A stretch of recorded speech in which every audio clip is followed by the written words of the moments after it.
Welcome back to the show, everybody. Check out these headlines. We got Uphold and XLM in the news. We got fractional lending and banking, PolySign, how it works. We got Jack McDonald, the CEO. You're going to want to hear what he says here. And guess what else? Testimony from yesterday's Senate Banking Hearing Committee.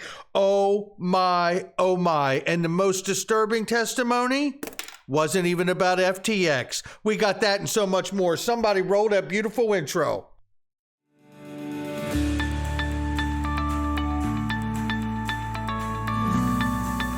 Digital Perspectives with Brad Kimes. Come on in.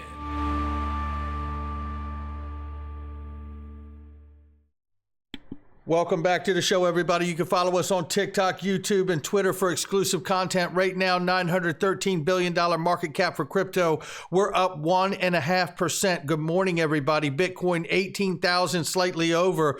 1,300 and change for Ethereum this morning. Right now, $66.2 billion market cap for Tether. We're watching it closely.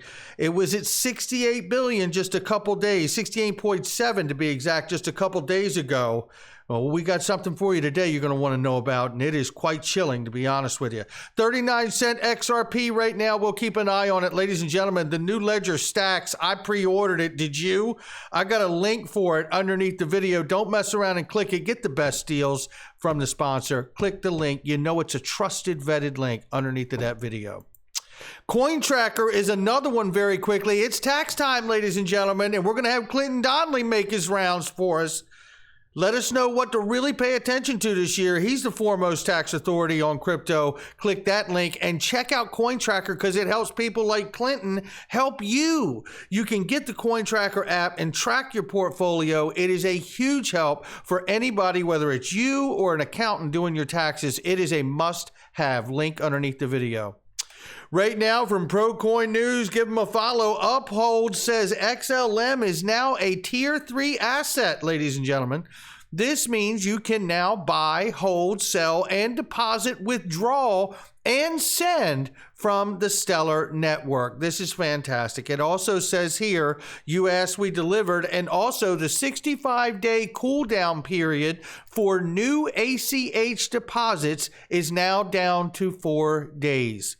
You know, listen, I know they have caught a lot of heat over the 65-day cooldown period, but I'm going to tell you what I'm impressed with about Uphold is that I always get the impression when I saw those kind of limitations and buffers in the system they've built is because they're trying to make sure they are above reproach. And in a moment we're in like this, with so much uncertainty and collapses going on everywhere, this is why I take the high road and go with Uphold. Yeah, click that link underneath the video too.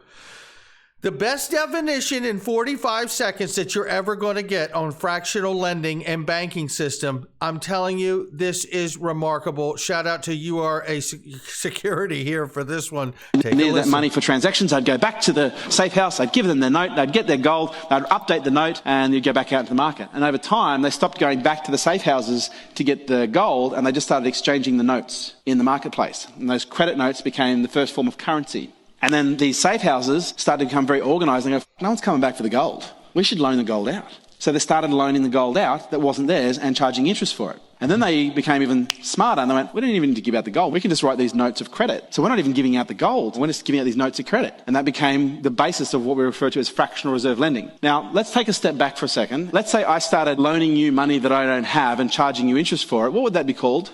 That's called fraud. Okay, but that's the foundation of like 99% of the world banking. Needed that money for transactions. The world banking system, it's absolutely right.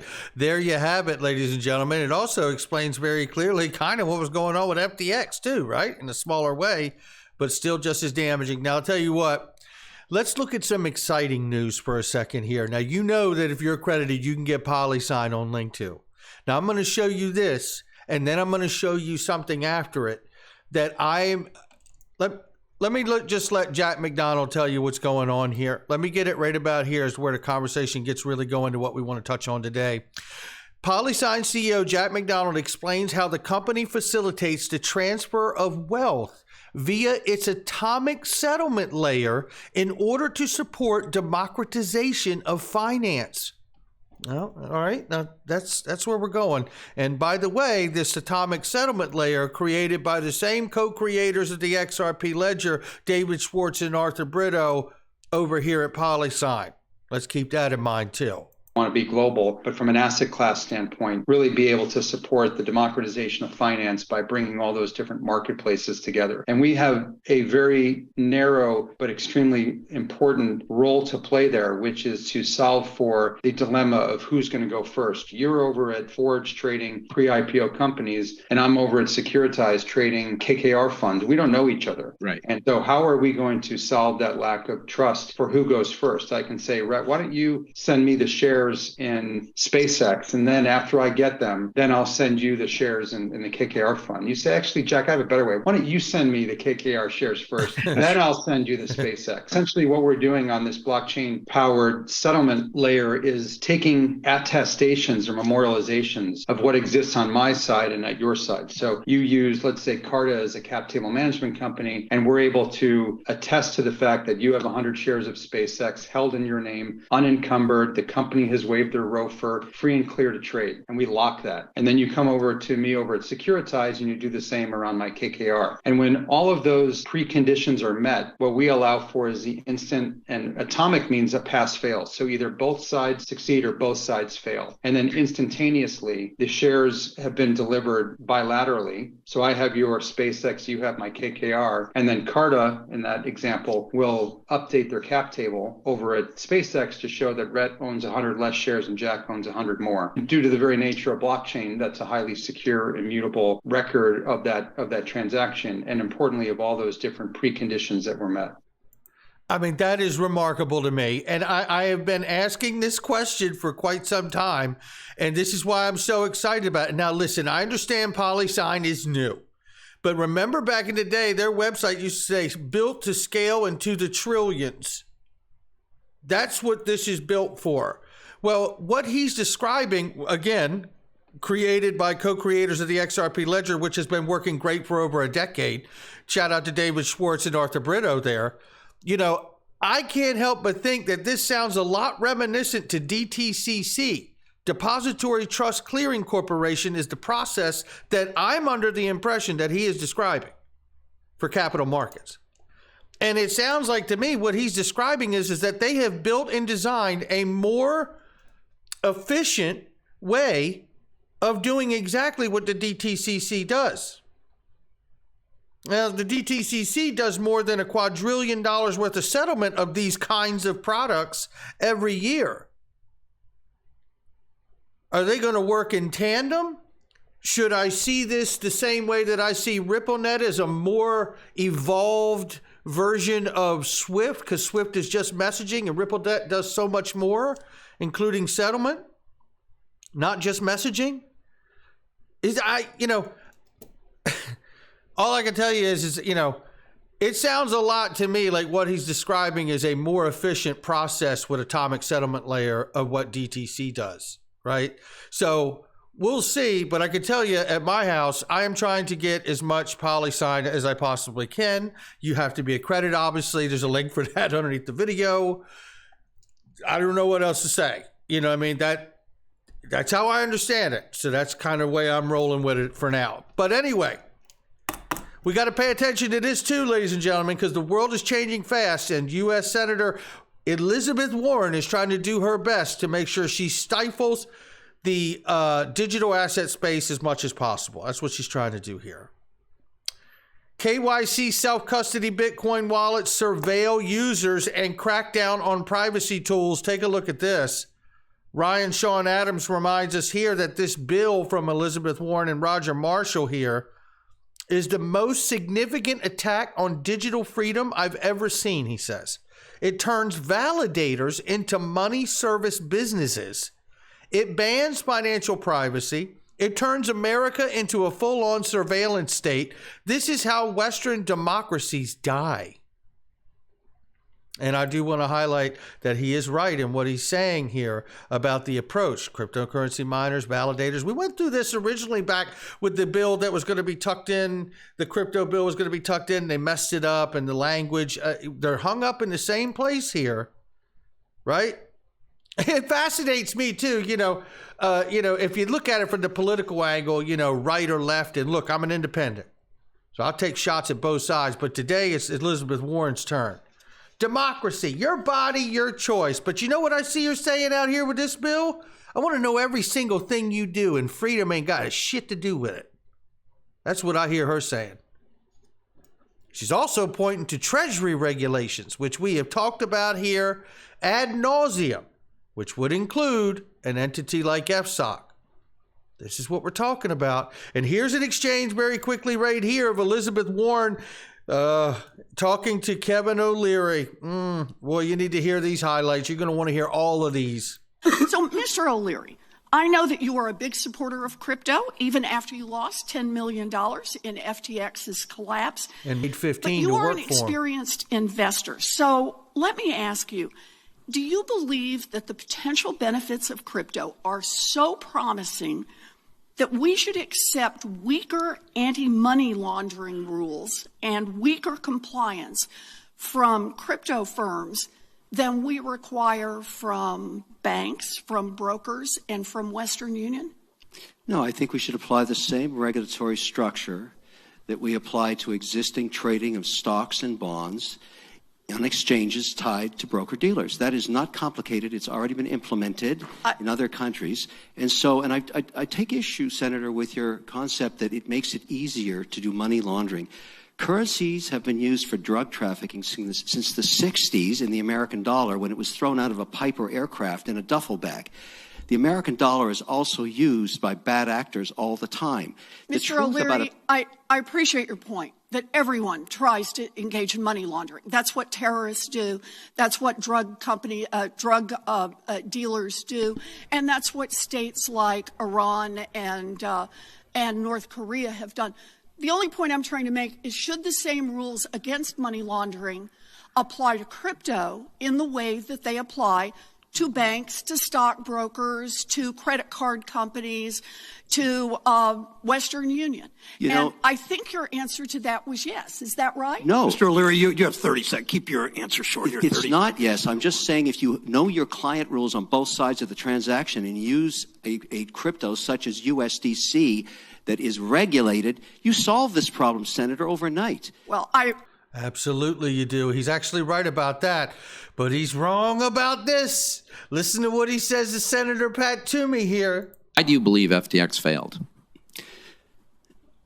I have an opinion. I don't have the records. Here it is.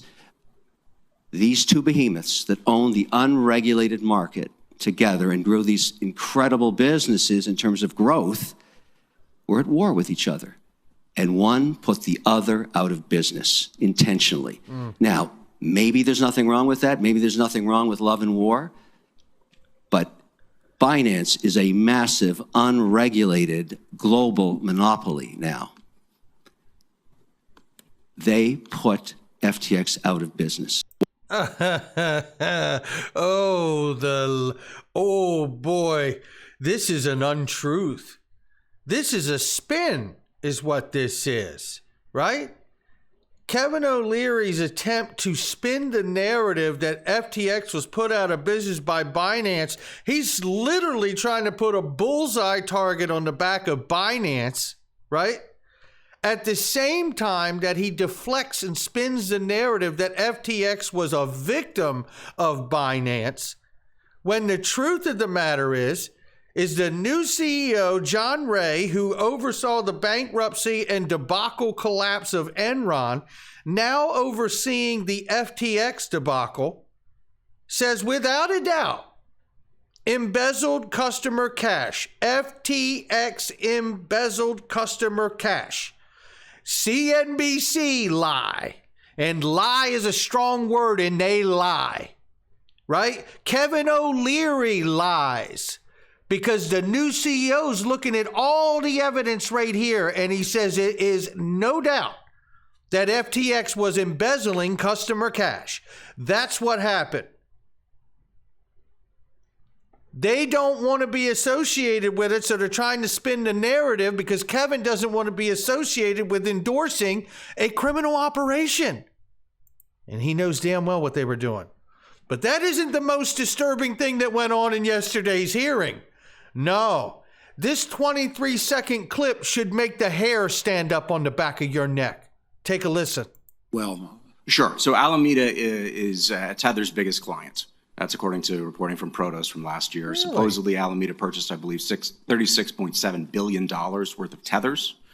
Given Alameda, FTX's insolvency, I think one question might be, where'd the money come from? Yeah.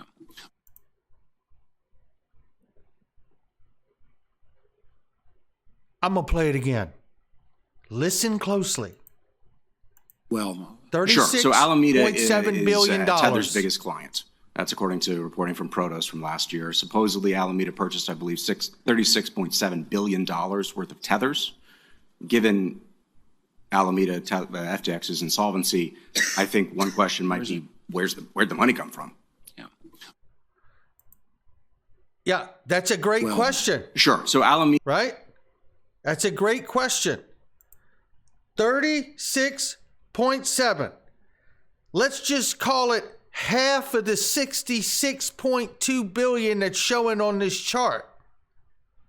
So if Alameda's gone, where's all the tether at? You know, I have some friends, my Kansas family, shout out to Pat and Gordon.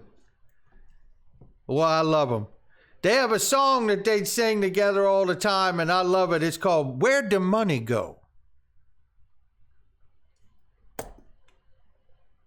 Make sure you know where your assets are, ladies and gentlemen.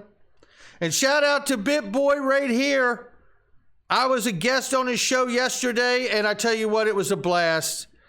I appreciate all the work he's done to expose SBF and FTX. It is absolutely remarkable the work he's done there to try to help so many people.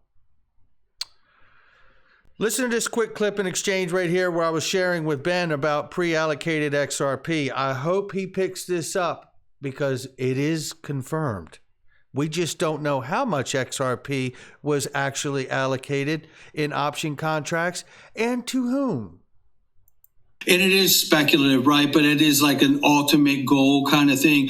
And if you think about the idea of bridge work, or XRP working as a bridge currency in the respect that you just described, like I said, if every country's holding a little bit of it, or their central bank's already holding some of it, this gets quite interesting too, because if you go into that summary judgment, they have pre-allocated contracts, but we don't know exactly how many and to whom. Mm-hmm. And there's lots of speculation about who those pre-allocated contracts of XRP could be to.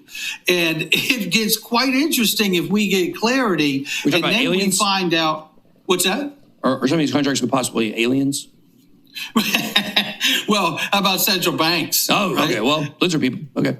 Yeah, those are people too, but certainly aliens there for sure, because they just look at us like cattle, right? But if those things come to light and we learn those things, it makes so much sense how XRP could sit as a bridge currency and serve to unlock dormant dollars around the world, but never threaten any one country's money at the same time. Yeah, I think that's a fascinating argument.